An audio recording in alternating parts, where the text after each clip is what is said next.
जो अपने माँ बाप के साथ जैसा करेगा उसका बेटा भी उसके साथ वैसा ही करेगा। एक बेटा माँ बाप से किसी बात पे झगड़ा हुआ, वो बेटा बाप का कॉलर पकड़ के घसीटने लगा। घर से घसीट कर वो सारे में लाया, वो सारे से घसीट कर आंगन तक लाया, आंगन से दरवाजे तक ले गया। तो बाप रोते हुए कहता कि बेटा बस कर, यहीं तक, रुक जा, यहीं तक। तो बेटा रुक गया। तो बाप ने कहा कि बेटा जानते हो, मैंने भी अपने बाप को घसीट कर यहीं तक लाया था, इसी जगह तक हम भी अपने बाप को खींच कर लाए थे, घसीट कर लाए थे।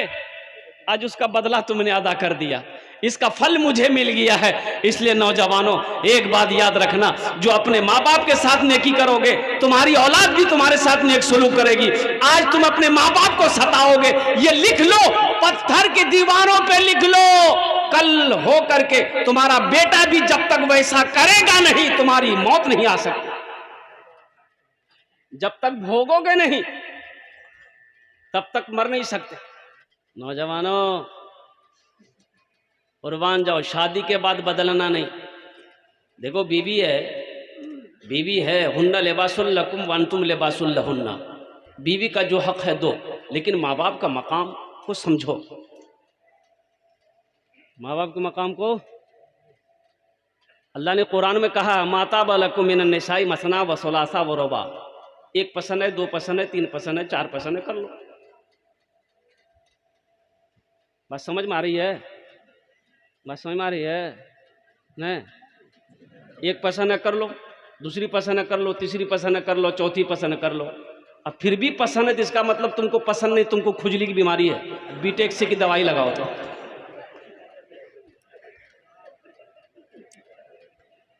एक बीवी को पता चल गया कि मेरा शौहर निकाह करने वाला है, दूसरी शादी करने वाला है, दूसरा निकाह करने वाला। बीवी को पता चल गया कि कल जुमा है, कल ये निकाह पड़ेगा। बोला अच्छा ठीक।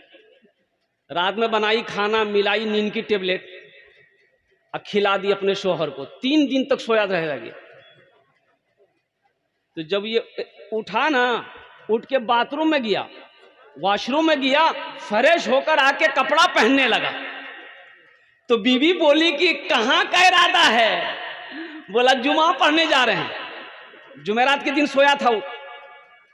बोला जुमा पढ़ने जा रहे हैं। तो बीवी बोली आज जुमा नहीं जगह, आज इतवार है, आप 3 दिन तक सोते रहे हैं। और सुनने में आया कि आप इरादा किए निकाह का, इरादा तर्क कर दीजिए। अभी 3 दिन सुलाए हैं, इरादा तर्क नहीं कीजिएगा ना, ऐसी टेबलेट खिलाएंगे कयामत में उठिएगा आप। बोले नहीं कर वो भी हाथों से। तो मेरे नौजवानों, बीवी के जो हक हैं उसको भी अदा करो, लेकिन माँ बाप का ऊंचा मकाम है। तो बताया गया कि ये लड़का अपनी बीवी की बात पे आ गया, अपनी बीवी को साथ लिया, सऊदी अरब चला गया। हर साल हज करे। 14 साल का अरसा गुजर गया। कितने अरसा गुजरे बोलो भाई? 14 साल का अरसा गुजर गया। इन 14 सालों में 14 हज किया। खाने काबा के पास बैठकर ज़ारो कतार रो रहा था। तवाफ़े काबा करने के बाद ज़ारो कतार रो रहा है। तो किसी बुजुर्ग ने पीछे से हाथ कंधे पे रखी, पलट कर देखा कि एक अल्लाह वाले। तो अल्लाह वाले ने पूछा कि बेटा कौन ऐसा गुनाह किया है जो इस कतर ज़ारो कतार रो रहा है? और नौजवान की हिचकियां बन गई। कहा कि ए अल्लाह वाले, ये मेरा 14वां हज है। जब भी मैं हज करने आता हूं ऐसा लगता है मेरे दिल पे किसी ने ताला लगा दिया। तो अल्लाह वाले ने कहा कि तुम्हारे लगता है तुमने किसी का दिल दुखाया है, लगता है तुमने किसी का दिल दुखाया है। तुम्हारी माँ है, बाप है? ये नौजवान कहने लगा कि हजरत, माँ बाप को देखे हुए 14 साल का अरसा गुजर गया, पता नहीं वो किस हाल में है, मुझे खबर नहीं है।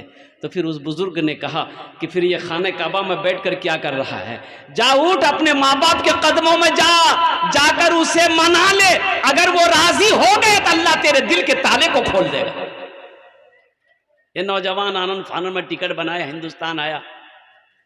जब अपने गांव पहुंचने के करीब हुआ तो 14 साल का अरसा हो गया था। तो पहले फूस के घर, टाली के घर, टीन का घर, लेकिन अब देख रहे बिल्डिंग ही बिल्डिंग है। तो अपना घर पहचान में नहीं आएगी। बूढ़े मियाँ बैठकर गांव से बाहर बैठकर घास काट रहे थे, रुक कर ठहर कर बूढ़े मियाँ से पूछा कि बूढ़े मियाँ, ए चचा, अपना अब्बा का नाम लिया कि अब्दुल्ला साहब का घर कौन सा है? तो बूढ़े मियाँ गौर से देखा नौजवान को, बोला बेटा अब्दुल्ला मियाँ वो तो अब इस दुनिया में नहीं रहे। एक ही बेटा था जिसको बड़ी मेहनत से उन्होंने पढ़ाया था, लेकिन शादी करने के बाद अपने माँ बाप को भूल गया। कुर्बान जाओ। ये नौजवान रोने लगा तो बूढ़े मियाँ ने कहा कि भाई उससे तुम्हारा क्या रिश्ता है? कहा कि उनकी बीवी का क्या बना, अब्दुल्ला साहब की बीवी का क्या बना? अपनी माँ के बारे में पूछा तो बूढ़े मियाँ ने कहा कि बेटा उस बेवा का क्या कहना, शौहर के मरने के बाद दूसरे के घर में काम करती थी। अब मुझे तो पता चला है कि अब उनकी आंखों की रोशनी भी खत्म हो गई है। बस हमेशा यही दुआ करती है कि अल्लाह मौत से पहले एक बार मेरे बेटे को मैं अपनी नजरों से देखूं, अल्लाह एक बार मेरे बेटे को दिखा देना। ये वो दुआ करती है। ना जाने उसका बदनसीब बेटा, बदबख्त बेटा कहाँ चला गया पता नहीं। ये नौजवान ज़ारो क़तार रोने लगा। घर बता दिया कि इस बिल्डिंग के बाद जो झोपड़ी आएगी वही घर उसका है। ये नौजवान दबे कदमों से अपने आंगन में जब कदम रखा तो एक आवाज़ आई, नहीफ सी कमज़ोर सी आवाज़ आई, मेरे आंगन में कौन आया है, कौन है? ये नौजवान डरते डरते रोते हुए कहने लगा कि माँ तेरा बेटा आया है। कुर्बान जाओ, इतना सुनना था।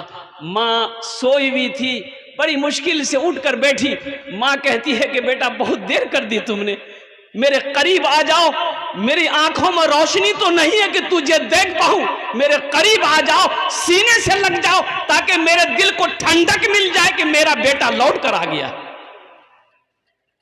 मत पूछो रातों को मैं भी कैसे कैसे सोता हूँ, जब जब माँ की याद सताए चुपके रोता हूँ, चुपके रोता हूँ। है दर माँ के चरणों में तन मन धन कुर्बान है, जो माँ की ममता ना समझे वो कितना नादान है, वो कितना नादान है।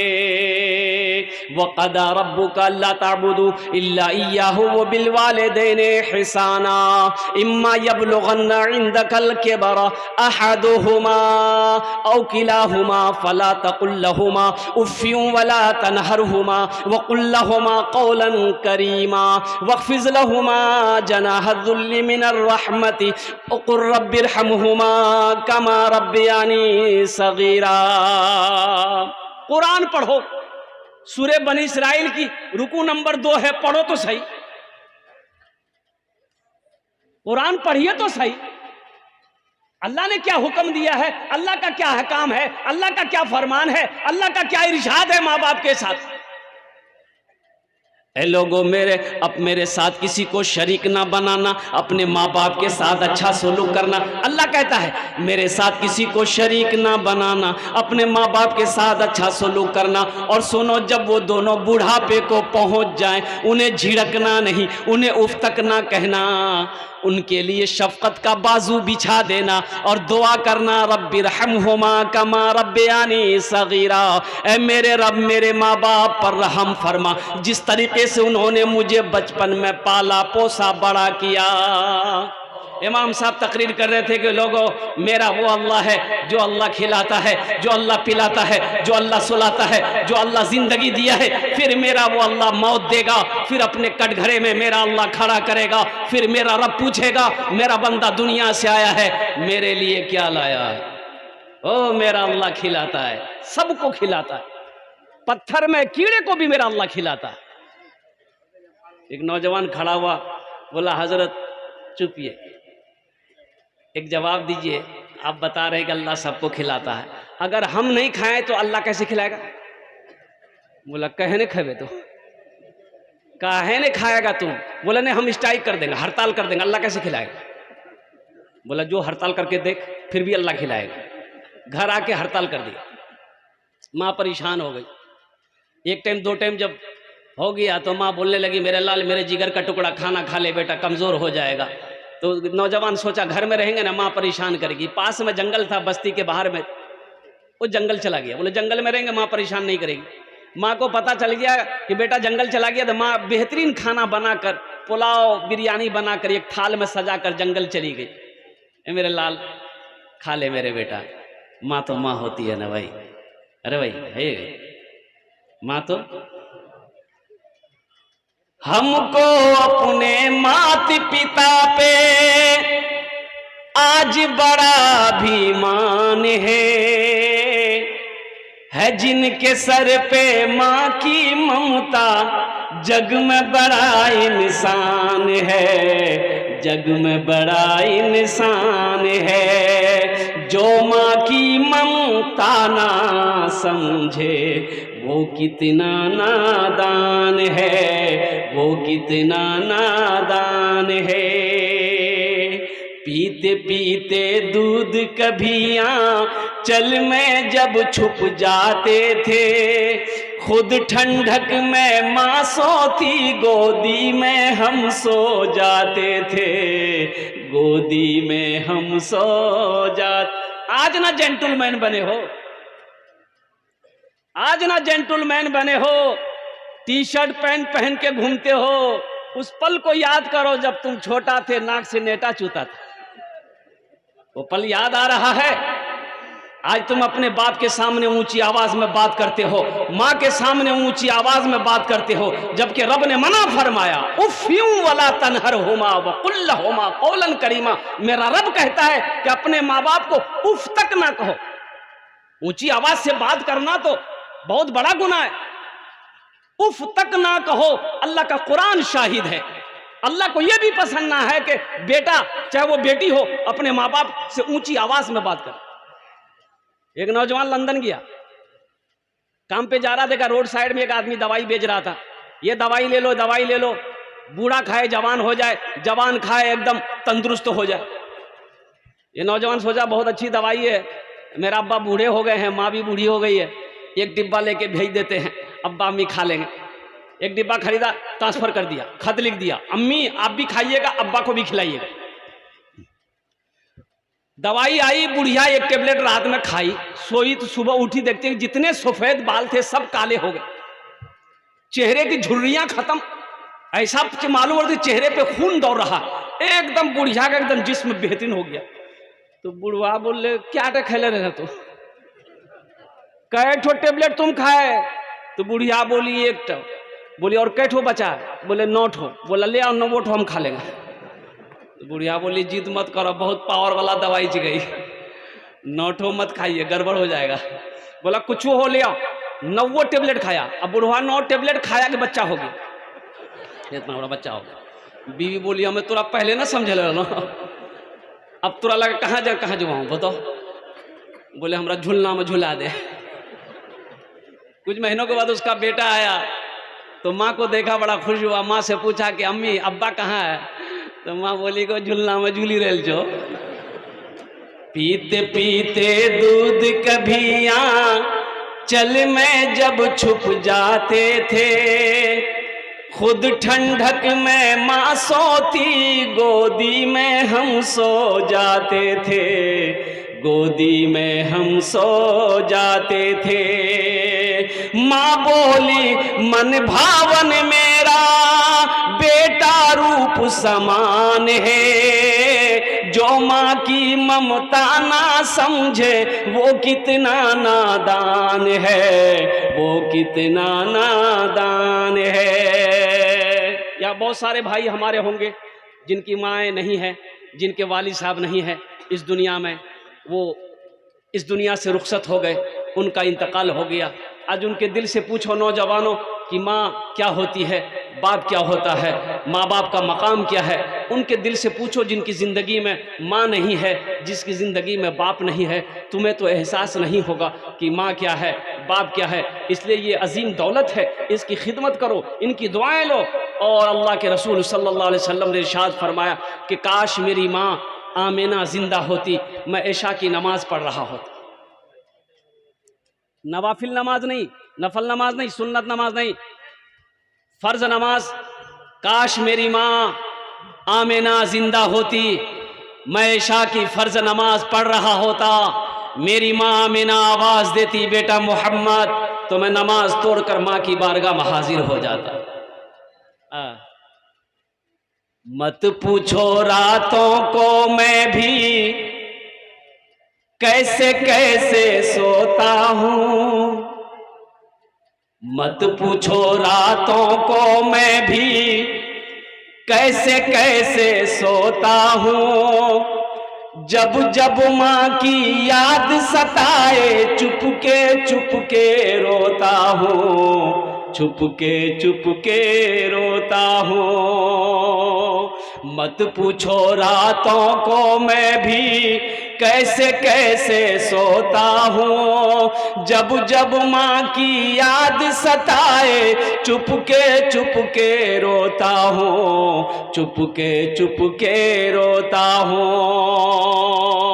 है दर माँ के चरणों में। देखिए भाई, अभी कोई पैसा मत दीजिए, हम सब पैसा हम ही को दे दिएगा तो मतलब हम का दिएगा? अब क्या समझ रहे हैं? हम ऐसे खड़ा हुए हैं, अभी पैसा लेके आप लोग बैठिए, अभी कोई पैसा लेके मत आइएगा। ये टेंशन आपका नहीं, ये टेंशन मेरा है। आपकी जेब से पैसा कैसे लेना है वो हमको ना पता है, तो आप तकरीर सुनिए बैठ के। जब हम मांगेंगे, जब हम सवाल करेंगे, अपने दामन को जब हम फैलाएंगे तब दीजिएगा इंशाल्लाह। मैं जानता हूँ ये खगड़िया की सरजमीन है, सखी लोगों का इलाका है, यही खगड़िया की सरजमीन है। 33 लाख चंदा मैंने किया, यही खगड़िया की सरजमीन।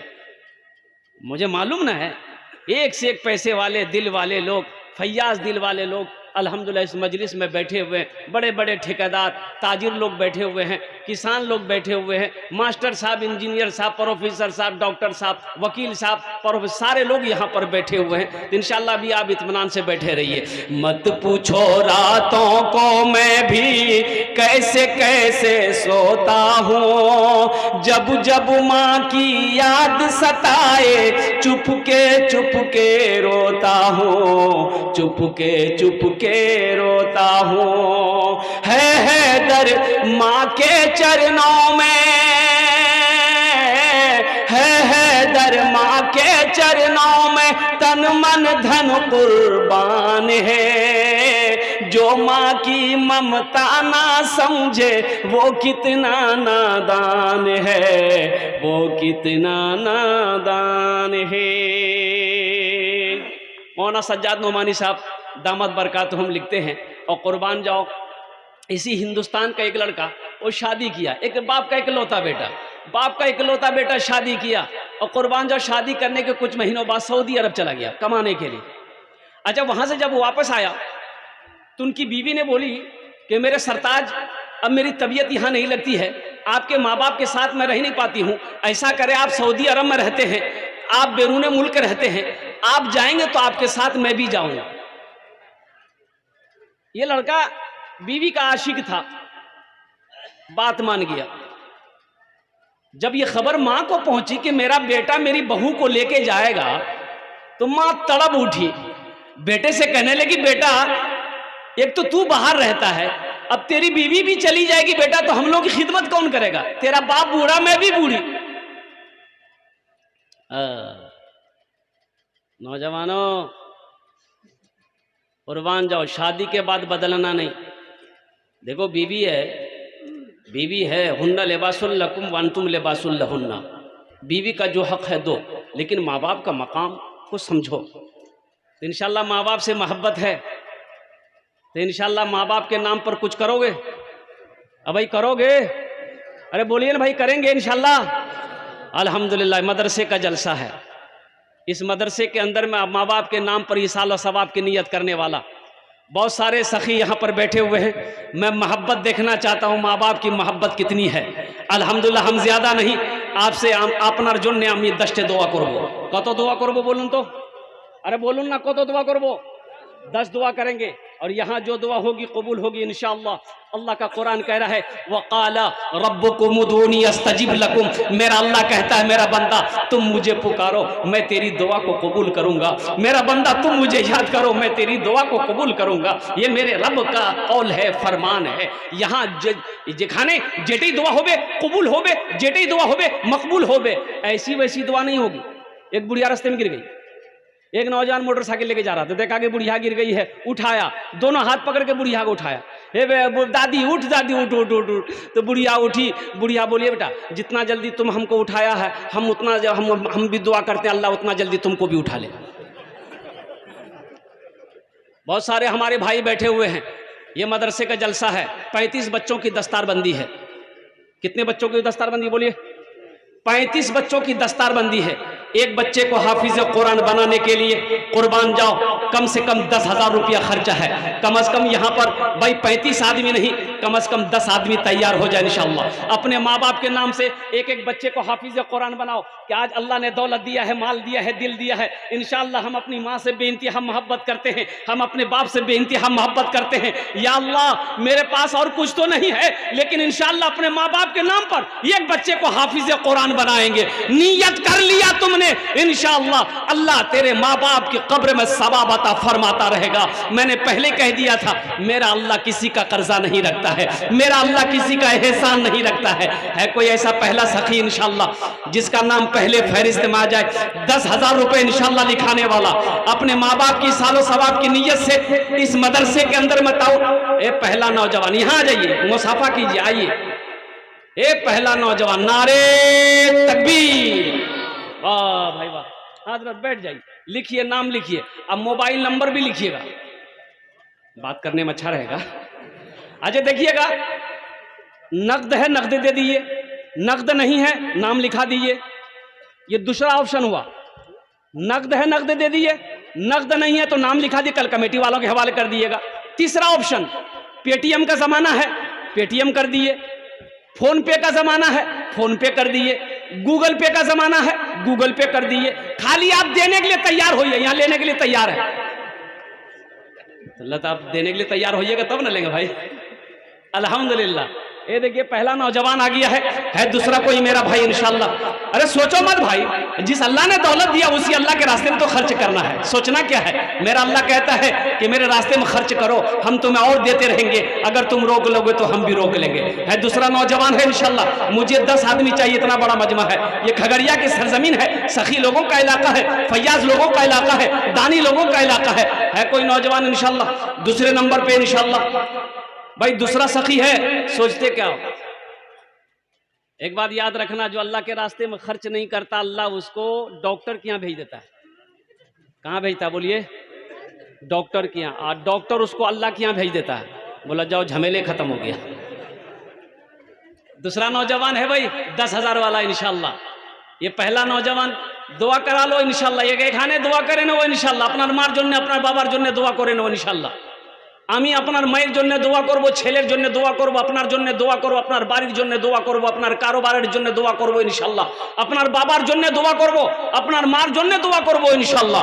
10,000 টাকা কোনো বেশি रकम नहीं, अल्हम्दुलिल्लाह। है दूसरा कोई नौजवान भाई, अभी देखिए ना ये सरजमीन खगड़िया की सरजमीन है, 10 आदमी तो यूं हो जाएंगे पता नहीं चलेगा इंशाअल्लाह, मुझे अल्लाह की जात पे उम्मीद है। दूसरा कोई सखी खड़ा होगा इंशाअल्लाह, कोई ठेकेदार हो, कोई ए देखिए वाह, नारे तकबीर। अब ये 2 नौजवान हो गए, एक शेर सुना दें भाई, सुना दें। अभी जिंदा है तेरी माँ,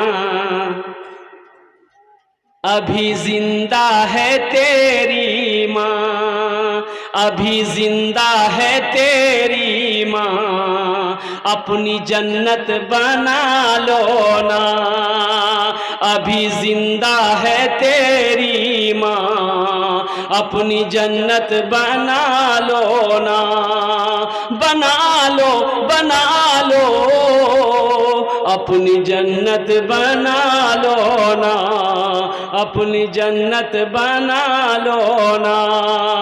इल्म हुनर खरीद ली, शोहरत खरीद ली, हर आफियत खरीद ली, बरकत खरीद ली।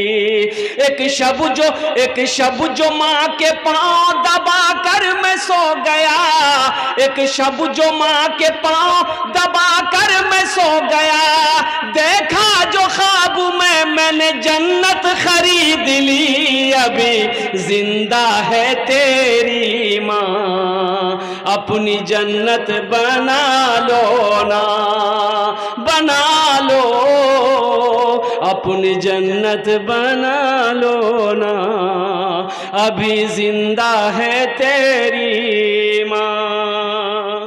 है तीसरा नौजवान है कोई भाई? अब सोचिए मत, ये अल्लाह, ये दो नौजवानों ने अल्हम्दुलिल्लाह 10-10 हज़ार रुपये के एक बच्चे का खर्च उठाया। अल्लाह इन दोनों के ताउन को, दान को कबूल फरमा। अल्लाह इनकी उम्र में, सेहत में, ज़िंदगी में, ईमान मामल में, खेत में, खलियान में, कारोबार में, बिजनेस में बरकत अता फरमा। अल्लाह दोनों के वालिदैन को जन्नतुल फिरदौस में आला सला मकाम अता फरमा दे। आमीन बोले अल्हम्दुलिल्लाह। भाई तीसरा कोई नौजवान है? मुझे 10 आदमी चाहिए इंशाअल्लाह। और मुझे अल्लाह की ज़ात पे उम्मीद है, आगे से लेकर पीछे तक, दाएं से लेकर बाएं तक, ये जम्मे गफीर ये मजमा है, खगड़िया की सरजमीन है, चोरली की सरजमीन है। इंशाअल्लाह एक से एक पैसा वाला, दिल वाला यहाँ पर बैठा है। अभी देखिएगा तीसरा कोई नौजवान खड़ा हो जाएगा इंशाअल्लाह। है कोई तीसरा नौजवान? कोई ठेकेदार साहब है? कोई ठेकेदार साहब, कोई मास्टर साहब, कोई प्रोफेसर साहब, कोई इंजीनियर साहब इंशाअल्लाह तीसरे नंबर पे 10,000 वाले इंशाअल्लाह। है कोई भाई? बड़ी तेजी के साथ कोई इधर से भी कोई नौजवान, आगे से लेकर पीछे तक, दाएं से लेकर बाएं तक इंशाअल्लाह तीसरे नंबर पे 10,000 रुपए देने वाला इंशाअल्लाह। ये कोई अल्लाह का शेर खड़े हो जाओ। मदरसा जामिया इस्लामिया में ताउन करने वाला, एक बच्चे को अपना पैसा खिलाकर हाफिज कुरान बनाने वाला। और कुर्बान जाओ, उड़ीसा के एक जलसे में थे, 50,000 का मजमा था, कॉन्फ्रेंस था मेरे भाई। मौलाना वली रहमतुल्लाह अलैह, अल्लाह उनके दर्जात को बुलंद फरमाया। आमीन बोले अल्हम्दुलिल्लाह। है खानका मुंगेर, हजरत ने फरमाया कि उड़ीसा के गयूर मुसलमानों, हर घर में कम से कम एक हाफिज कुरान होना चाहिए। हर घर में कम से कम एक हाफिज कुरान होना चाहिए। अरे जन्नत में ले जाने वाला कोई ना कोई तो होना चाहिए। एक हाफिज कुरान 10 आदमी को जन्नत में लेकर जाएगा। कितने को लेकर जाएगा? एक वकील साहब कितने को लेकर जाएगा? वकील साहब देखिए नामुकम्मल है, 9 कमरे नामुकम्मल है। कौन बनाएगा इसको? कौन बनाएगा? मोदी आएगा बनाने के लिए? सोचिए इसको बनाएगा कौन? आप ही ना बनाइएगा। हम लोग मिलकर ना बनाएंगे इस कमरों को, इन मदरसे को कौन बनाएगा? अल्लाह ने आपको माल दिया, दौलत दिया, आप क्या समझ ले वो आप ही के लिए खाली, उसमें और किसी का हक नहीं है। आप जो खेती में, खेत में जो अनाज उगाते हैं, गन्ना हो, धान हो, गेहूं हो, मक्का हो, जो भी है, तो आप क्या समझते वो सब आप ही का है और किसी का नहीं है? भाई और किसी का है कि नहीं है? उसमें और किसी का है? एक आदमी अपने छोटे भाई का, बड़ा भाई था, बड़ा भाई छोटे भाई का 4 बीघा जमीन बेईमानी कर लिया। छोटा भाई कमजोर था, रोता रहा, लेकिन भाई नहीं सुना। बोला नहीं ये जमीन तुम्हें नहीं मिलेगी। पंच बैठा गया तो मुखिया जी बोले, ए बाबू, ए बाबू कहां जा रहा है? बैठो, बैठिए वहां पे, बैठिए, बैठ जाइए, बैठ जाइए बेटा, बैठ जाओ, अभी बैठो। यही लाग लौचूंगा कि बैठो। मुखिया जी समझाया, सरपंच साहब समझाया, प्रधान साहब समझाया, अरे छोटा भाई है जमीन दे दो। बोला हम सब की बात समझते हैं लेकिन हम जमीन नहीं देंगे। तो समझा कहां से? अरे समझा नहीं दिया। तो लोगों ने कहा कि सब्र कर लो, बेईमान है। अब वो हज का महीना आया, हज की तैयारी में लग गया बड़ा भाई कि हज करेंगे। सारी तैयारियां मुकम्मल। जिस दिन जाने लगा हज में, तो उस इलाके के बहुत बड़े आलिम थे, सोचे हजरत से दुआ ले ले। आलिम साहब को सारा वाकया पता था कि 1 नंबर का बेईमान है, भाई का 4 बीघा जमीन बेईमानी किया। तो हजरत से जब मिला, मुलाकात करने गया, तो हजरत ने कहा कहाँ जा रहा है? बोला कि माँ पता नहीं आपको, हम हज में जा रहे हैं। बोला पीछे का मामलात? बोला कौन मामलात, हम तो फिट फाट है। तो हजरत ने कहा कि अपने भाई का जो 4 बीघा जमीन बेईमानी किया है, बोला अल्लाह हजरत उसी को तो माफ कराने हम जा रहे हैं। माफ हो जाएगा? अरे बोलो ना भाई, माफ हो जाएगा? तो हजरत ने कहा कि नादान, तू 1 हज की बात करता है, 50वां हज कर लेगा, फिर भी तेरे हज उस वक्त तक कबूल नहीं होंगे जब तक बेईमानी की हुई जमीन अपने भाई को वापस नहीं करते। मेरे भाई और जमीन दुनिया में कुछ है अल्लाह ने दौलत दिया है तो अल्लाह के रास्ते में खर्च करो। सोचना क्या है, जिस अल्लाह ने खेत दिया है, जिस अल्लाह ने ज़मीन दिया, जिस अल्लाह ने कोठी मकान हवेली दिया है, जिस अल्लाह ने हमें पैदा किया है, उसी अल्लाह जो अल्लाह हमें खिला रहा है, उसी अल्लाह ने हमें नवाजा है। आज ये 9 कमरे की क्या कहते हैं अल्हम्दुलिल्लाह तामीरी काम होने हैं मेरे भाई। 2 आदमी तैयार हुए हैं, तीसरा कोई नौजवान। इसलिए मैंने 10,000 से शुरू किया। हालांकि 50,000 से भी मैं शुरू करता तो अल्लाह किसी ना किसी को चुनता, अल्लाह किसी ना किसी को तौफीक देता, वो खड़ा हो जाता है इंशाअल्लाह। लेकिन मैं 10,000 से इसलिए शुरू किया कि किसी को बोझ ना पड़े मेरे भाई। कम से कम 10 आदमी तैयार हो जाएंगे अल्हम्दुलिल्लाह सुम्मा अल्हम्दुलिल्लाह। है तीसरा कोई नौजवान है 10,000 रुपए देने वाला इंशाअल्लाह। तीसरा मेरा कोई भाई है चोरली की सरजमीन में कोई ऐसा नौजवान तीसरे नंबर पे 10,000 रुपए देने वाला इंशाअल्लाह। कोई एक अल्लाह का सखी तैयार हो जाए इंशाअल्लाह। मेरा रब सखी है, सखावत को पसंद करता है मेरे भाई। तीसरे नंबर पर कोई मुखिया जी हो, कोई मास्टर साहब हो, कोई पार्षद साहब हो, कोई ठेकेदार साहब हो, कोई इंजीनियर साहब हो। ये देखिए नौजवान आया माशाअल्लाह, ये तीसरे नंबर पे नौजवान आया। अल्लाह के नबी के 4 यार हैं। चौथे नंबर पे इंशाअल्लाह है कोई नौजवान 10,000 रुपए देने वाला इंशाअल्लाह।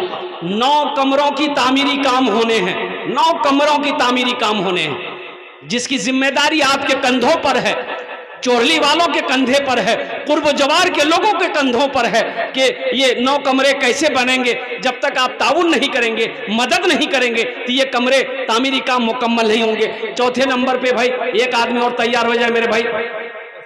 है कोई है 10,000 रुपए देने वाला चौथे नंबर पे इंशाअल्लाह। मेरा एक भाई और खड़ा हुआ, अब बैठ गया बहुत तेजी के साथ। ओ सोचा खड़ा होने में खतरे हैं, जल्दी बैठो, इन्हें तो मौलवी साहब गियर में ले लेगा। अच्छा इंशाअल्लाह कोई ना कोई अल्लाह का शेर खड़ा होगा। मुझे तो 10 आदमी चाहिए इंशाअल्लाह। भाई चौथे नंबर पे भाई मेरा भाई एक आदमी और तैयार हो जा। अभी जिंदा है तेरी माँ, अपनी जन्नत बना लो ना। है चौथे नंबर पे कोई। देखिए मैंने 10,000 से मांगा है, अगर आप देना चाहते 20,000 भी दे सकते हैं, 50,000 भी दे सकते हैं। बड़े बड़े ठेकेदार हैं यहाँ पर, मुझे पता चला है चोरली की सरजमीन पर। पहले भी मैं कलेक्शन कर चुका हूँ, चोरली की सरजमीन पर चंदा कर चुका हूँ, जलसा कर चुका हूँ अल्हम्दुलिल्लाह। ये देखिए हमारे एक हजरत आ रहे हैं माशाल्लाह चौथे नंबर पर लट्ठी लेके।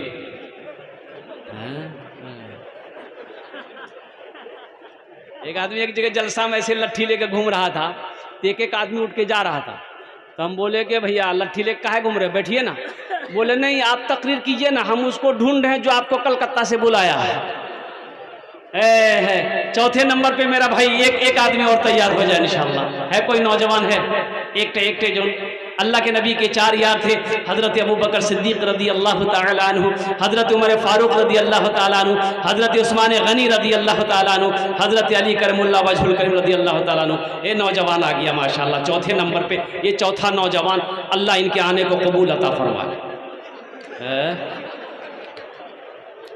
अरे कोई अल्लाह का शेर इधर आओ यार, उठ के इधर आना है माशाअल्लाह। चौथे नंबर पे हौसले के साथ, हिम्मत के साथ, जज्बे के साथ, मोहब्बत के साथ इंशाअल्लाह 9 कमरे के रूम बनने हैं, तामीरी काम मुकम्मल करने हैं मेरे भाई। बगैर आपके ताउन के, बगैर आपके इमदाद के, मदद के ये काम पूरे नहीं हो सकते हैं। चौथे नंबर पे एक नौजवान और तैयार हो जाओ। माँ का चहीता बेटा, माँ का लाडला बेटा, माँ के कलेजे का टुकड़ा बेटा कोई तैयार हो जाओ कि हजरत इंशाअल्लाह मेरी माँ तो नहीं है, बाप तो नहीं है, हजरत इंशाअल्लाह हम अपने माँ बाप के नाम पर एक बच्चे का खर्च उठाएंगे अल्हम्दुलिल्लाह।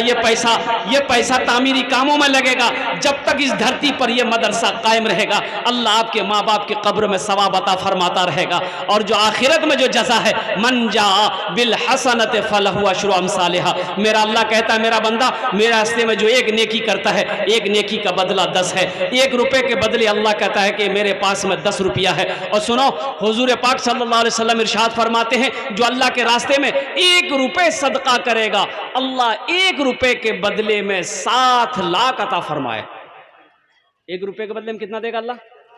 बोलो भाई कितना देगा? देखिए जो सखावत जिसके अंदर में है, जो सखावत करके आया है, जब तक वो सखावत करेगा नहीं उससे अच्छा नहीं लगेगा। जो दानी है वो देगा। आज जो बखील है ना, कितनों किस्सा कहानी सुना दी, टस से मस नहीं होगा। बखील के 4 क्वालिटी है। क्या क्वालिटी बोलिए? अरे बोलो ना भाई। बखील कितना हुआ? कंजर, कंजूस, मक्खी चूस, ये सबसे लो क्वालिटी है। बखील जन्नत में नहीं जाएगा। अल्लाह के रसूल सल्लल्लाहु अलैहि वसल्लम इरशाद फरमाते कि जो बखील है वो जन्नत में नहीं जाएगा। बखील चाहे जितनी नमाजें पढ़नी हो पढ़ ले, बखील जन्नत में नहीं जाएगा। जितना रोज़ा रखना हो रख ले, बखील जन्नत में नहीं जाएगा। जितने कुरान पढ़ना हो पढ़ ले, बखील जन्नत में नहीं जाएगा। जो सखी है वो अल्लाह से करीब है, जन्नत से करीब है। जो बखील है अल्लाह से दूर है, जन्नत से दूर है।